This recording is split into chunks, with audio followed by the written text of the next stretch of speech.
ഇപ്പോൾ വരുന്ന ഏറ്റവും പ്രധാനപ്പെട്ട വാർത്ത പി.കെ. ശശി പാർട്ടിക്ക് പുറത്ത് എന്നുള്ളതാണ്. CPM പ്രാഥമിക അംഗത്വത്തിൽ നിന്ന് പി.കെ. ശശിയെ പുറത്താക്കിയിരിക്കുന്നു എന്ന വാർത്തയാണ് ഇപ്പോൾ ഏറ്റവും പുതുതായി വരുന്നത്.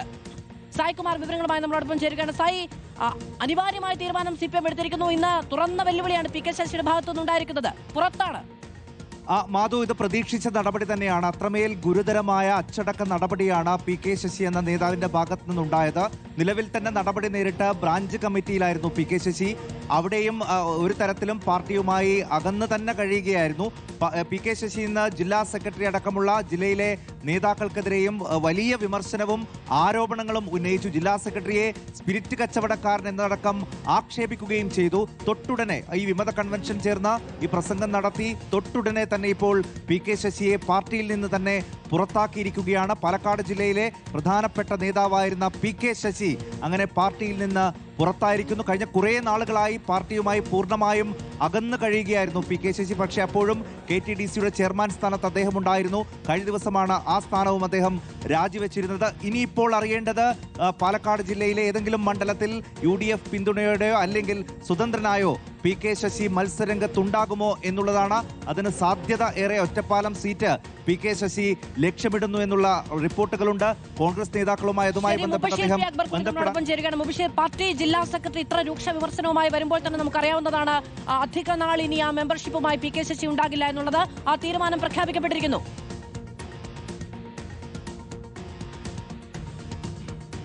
തീർച്ചയായും പ്രതീക്ഷിച്ചൊരു തീരുമാനം തന്നെയാണ് പാർട്ടിയുടെ ഭാഗത്തുനിന്നുണ്ടായിരിക്കുന്നത്. കഴിഞ്ഞ കുറച്ച് വർഷങ്ങളായി പാർട്ടിയുമായി ഇടഞ്ഞു നിൽക്കുന്ന പി.കെ. ശശിയെ സംബന്ധിച്ച് നേരത്തെ തന്നെ അത്തരത്തിലുള്ള സൂചനകൾ നൽകിയിരുന്നു. പാർട്ടി വിട്ടുപോയി UDFുമായി സഹകരിച്ച് പ്രവർത്തിക്കും, അവിടെ UDFിന്റെ ഒരു സ്വതന്ത്ര സ്ഥാനാർത്ഥിയായി തന്നെ ഒറ്റപ്പാലത്ത് വരുമെന്നുള്ളത്.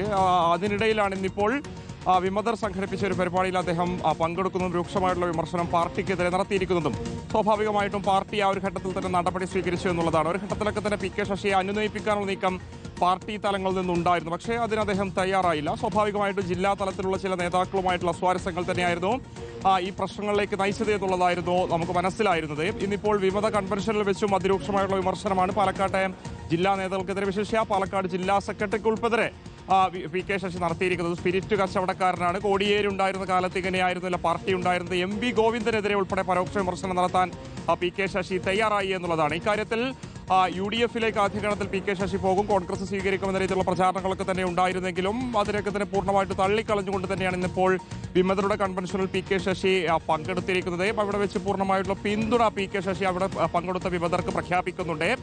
CPMലെ അസംതൃപ്തരാണ്, വിമതരല്ല അസംതൃപ്തരാണ് ഈ ഒരു കൺവെൻഷനിൽ പങ്കെടുത്തിരിക്കുന്നത്. തങ്ങളൊക്കെ തന്നെ പാർട്ടിക്കാരാണ്, പാർട്ടിയിൽ അടിയുറച്ച് വിശ്വസിച്ച് പാർട്ടിക്ക് വേണ്ടി പ്രവർത്തിച്ചിരുന്ന ആളുകളാണെന്നുള്ളതാണ് അദ്ദേഹം പറയുന്നത്. സ്വാഭാവികമായിട്ട് പാർട്ടിക്കെതിരെ, പാർട്ടിയുടെ ഔദ്യോഗിക സ്ഥാനത്തുള്ള നേതാക്കൾക്കെതിരെ ഗുരുതരമായിട്ടുള്ള പ്രസ്താവന. കുട്ടിയാവുന്ന കാലത്ത് കോൺഗ്രസിന്റെ കുടുംബത്തിൽ ജനിച്ചു, പിന്നെ വിദ്യാർത്ഥി പ്രസ്ഥാനത്തിലൂടെ വന്നു. വിദ്യാർത്ഥി പ്രസ്ഥാനത്തിന്റെ ഭാഗമായി വളർന്നു വന്ന ഒരാളെ പാർട്ടിയിൽ നിന്ന് പുറത്താക്കപ്പെടുമ്പോണ്ടാകുന്ന മാനസികമായിട്ടുള്ള അവസ്ഥ എന്താണോ ആ അവസ്ഥ സ്വാഭാവികമായിട്ട് മനുഷ്യൻ എന്നുള്ള രൂപത്തിൽ ഞാൻ നേരിടും. ഉറപ്പല്ലേ? വളരെ അല്ല, സ്വാഭാവികമായി. പക്ഷെ ഈ പോരാട്ടം തുടരുക തന്നെ ചെയ്യും. ഇത് ജനങ്ങളുടെ മുമ്പിൽ ഞങ്ങൾ അവതരിപ്പിക്കും. ഈ പ്രശ്നങ്ങളെല്ലാം അവതരിപ്പിക്കും. കള്ളനായ കള്ളനെ ജനങ്ങളുടെ മുമ്പിൽ ഞങ്ങൾ എക്സ്പോസ് ചെയ്യും. കള്ളനും കാട്ടുകള്ളനുമായ ആളുകളെ ഈ രാജ്യത്തെ ജനങ്ങളുടെ മുമ്പിൽ ഞങ്ങൾ എക്സ്പോസ് ചെയ്യും. ഒരു സംശയം വേണ്ട. ഓക്കെ, ശരി, നമുക്ക് അവസാനിപ്പിക്കാം. പോലുള്ള പാർട്ടികൾ വന്നു, അവർ UDFുമായി സഹകരിക്കുകയാണ്. അപ്പോൾ ഈ രാഷ്ട്രീയ രംഗത്ത് നിൽക്കുമ്പോൾ അങ്ങനെ ഒരു ഇത്രയും മുന്നണി ശക്തമായ ഒരു കേരളത്തിൽ അങ്ങനെ ഒരു മുന്നണിയുടെ ഭാഗമായി നിൽക്കേണ്ടി വരില്ലേ? അല്ല, അതിപ്പോ നമുക്ക് പിന്നീട് നമുക്കാരോ അതൊക്കെ പിന്നീട് പറയേണ്ട കാര്യങ്ങളാണ്.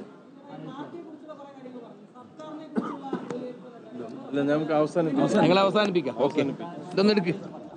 ഈ സാധനം എടുത്താലേ ഇപ്പൊ പോകാൻ പറ്റും. പി.കെ. ശശിയുടെ പ്രതികരണമാണ് കണ്ടത്. കള്ളനും കാട്ടുകള്ളനുമായ ആളുകളെ ജനങ്ങൾക്ക് മുന്നിൽ എക്സ്പോസ് ചെയ്യുമെന്നുള്ളതാണ് പി.കെ. ശശിയുടെ പ്രതികരണമായി വരുന്നത്. വിദ്യാർത്ഥി പ്രസ്ഥാനത്തിലൂടെ ഉയർന്നു വന്ന ഒരാളാണ്. പാർട്ടിയിൽ നിന്ന് പുറത്താക്കുമ്പോൾ ഒരു മനുഷ്യൻ എന്ന നിലയിൽ ആ വികാരം എനിക്കുണ്ടാകും എന്നുകൂടി പി.കെ. ശശി പറയുന്നു. പാർട്ടിയെ തുറന്നുള്ള വെല്ലുവിളി, പാർട്ടി ജില്ലാ സെക്രട്ടറിക്കെതിരെയും തുറന്ന വെല്ലുവിളി വിമത കൺവെൻഷനിൽ നടത്തിയതോടുകൂടിയാണ് പി.കെ. ശശിക്ക് പാർട്ടിക്ക് പുറത്തേക്ക് വഴിയൊരുങ്ങിയത്. മുബഷീർ പി. അക്ബർ നമ്മളോടൊപ്പം ചേരുകയാണ്. മുബഷീർ, എന്താണ് പി.കെ. ശശിയുടെ പ്രതികരണം?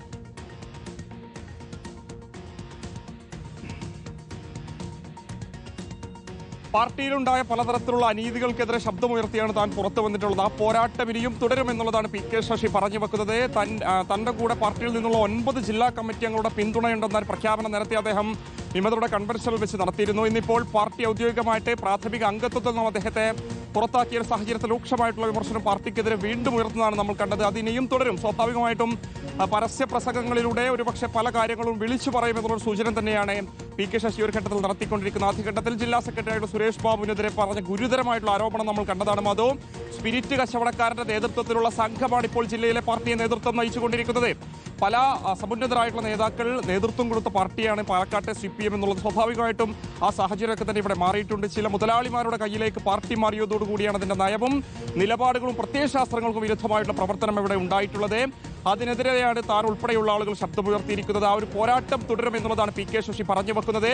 ഈ ഒരു നടപടി പാർട്ടി തലത്തിൽ നിന്ന് നാം പ്രതീക്ഷിച്ചതാണ്. നേരത്തെ തന്നെ ഉണ്ടാകുമെന്നുള്ളതായിരുന്നു കരുതിയിരുന്നത്. പക്ഷേ ഏറ്റവും ഒടുവിൽ തന്നെ പ്രസ്താവനകൾ ഉൾപ്പെടെ വന്നൊരു സാഹചര്യത്തിൽ നടപടി ഉണ്ടായി. അത് ആ നിലയിൽ തന്നെ സ്വീകരിക്കുന്നു എന്നുള്ളതാണ് പി കെ ശശി പറഞ്ഞു വെക്കുന്നത്.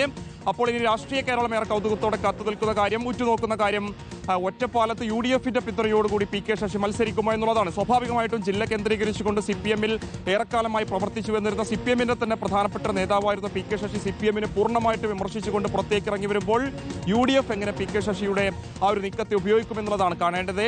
നേരത്തെ VD സതീശൻ പലതരത്തിലുള്ള വിസ്മയങ്ങളും UDFനെ സംബന്ധിച്ചുണ്ടാകും. പല ആളുകളും തങ്ങളുടെ മുന്നണിയിലേക്ക് വരുമെന്നുള്ള പ്രഖ്യാപനമൊക്കെ തന്നെ നടത്തിയിരുന്നെങ്കിലും ലൈംഗിക അതിക്രമണവുമായി ബന്ധപ്പെട്ട് പി കെ ശശിക്കെതിരെ വലിയ പ്രതിഷേധം നടത്തിയ കോൺഗ്രസ് എങ്ങനെയാണ് പി കെ ശശിയെ സ്വീകരിക്കുക എന്നുള്ള ചോദ്യം VD സതീശൻ അളക്കട്ടെ എന്നുള്ളതായിരുന്നു N സുരേഷ് ബാബുവിന്റെ പ്രതികരണം. മാത്രമല്ല സാമ്പത്തികമായി ഈ നേതൃത്വത്തിലേക്കും അധികാരത്തിലേക്കും വന്നപ്പോൾ പി കെ ശശി നടത്തിയ പി കെ ശശിക്കുണ്ടായ മെച്ചം എന്താണ് എന്ന് പരിശോധിക്കണം. ഞങ്ങൾ പുറത്തു കൊണ്ടുവന്ന ചില കാര്യങ്ങളൊക്കെ ഉണ്ടല്ലോ എന്നുകൂടി എന്നെ പറയുന്നുണ്ടായിരുന്നു. അപ്പോൾ ഇതൊക്കെ പാർട്ടിക്ക് അറിയാമായിരുന്നു എന്ന മറ്റൊരു വശം കൂടി അതിനുണ്ട്. എന്തായാലും ഇത് പുരോഗമിക്കുകയാണ്. UDFന്റെ പിന്തുണയോടുകൂടി മത്സരിക്കുമോ എന്നുള്ളതാണ് ഏറ്റവും വലിയ കൗതുകം.